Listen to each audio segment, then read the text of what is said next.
بسم اللہ الرحمن الرحیم۔ السلام علیکم ڈیئر اسٹوڈنٹس، آج میں آپ لوگوں کے ساتھ 14 اگست جشن آزادی پہ ایک چھوٹی سی تقریر شیئر کروں گی۔ ابتدا ہے رب جلیل کے نام سے جو ہماری شرک سے بھی زیادہ قریب ہیں۔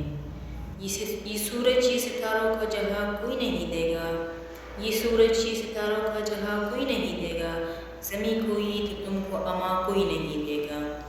وطن یہ مٹ گیا تو تم بھی مٹ جاؤ گے نادانو، وطن یہ مٹ گیا تو تم بھی مٹ جاؤ گے نادانو، اسی کو زندگی سمجھو اسی کو زندگی مانو، کہ پاکستان سے باہر تمہارا کچھ نہیں یارو، کہ پاکستان سے باہر تمہارا کچھ نہیں یارو۔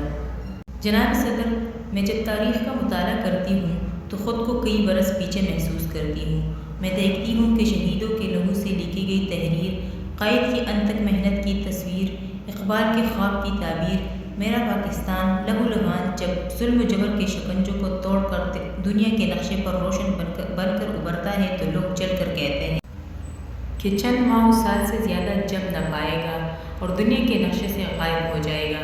مگر آج کی تاریخ یہ منظر دیکھتی ہے کہ ہم اللہ کے فضل و کرم سے قائم و دائم ہیں، بلکہ ہم نے اپنی جدوجہد سے ثابت کر دیا کہ جب اپنا قافلہ عزم و یقین سے نکلے گا جہاں سے جائیں گے رستہ وہیں سے نکلے گا۔ جناب صدر، ہم ہر محاذ پر ثابت قدم رہے اور ترقی کے منازل طے کرتے ہوئے آگے سے آگے بڑھتے چلے گئے۔ ہم جرأت اور بہادری میں سلطان ٹیپو حیدر بنے، ولید کی تلوار بنے، کرکٹ کے میدان میں عمران خان بنے، اسکواش میں جہانگیر اور جانشیر بنے، تعلیم کے میدان میں سر سید احمد خان بنے، اور جب بات ملک کی حفاظت اور سالمیت کی آئی تو ہم میجر عزیز بٹی اور میجر طفیل بنے۔ ہم انسانیت کی خدمت کے لیے عبدالستار ایدھی بنے، ہم قائد کے سپہ سالار بنے اور دشمن کے لیے ایک للکار بنے۔ صدر عالی مقام، ہم زندہ قوم ہیں اور زندہ قومیں اپنی وطن کی حفاظت کے لیے اپنی جان کی قربانی سے نہیں ڈرتی، کیونکہ وطن ہے تو ہم ہیں۔